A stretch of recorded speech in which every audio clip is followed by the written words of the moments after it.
আপনার যদি ATM card থেকে থাকে এবং এটিএম কার্ড থেকে আপনি যখন অন্য কোনো ব্যাংকের এটিএম থেকে টাকা উইথড্র করবেন, তখন আপনার চার্জ কিন্তু এই মাস থেকে 30 টাকা হতে যাচ্ছে। অর্থাৎ 15 টাকার পরিবর্তে আপনার খরচ হবে এখন থেকে 30 টাকা।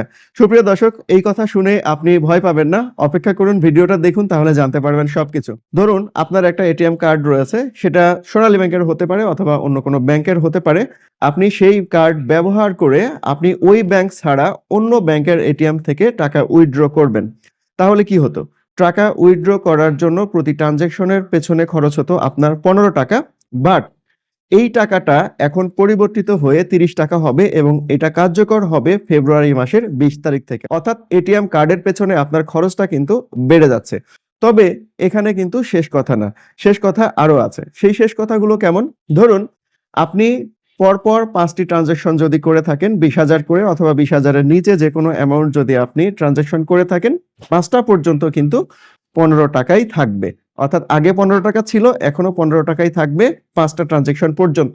যখনই আপনি 5 টার বেশি ট্রানজ্যাকশন করবেন, তখনই কিন্তু এই রেটটা প্রযোজ্য হবে। অর্থাৎ নতুন রেটটা প্রযোজ্য হবে।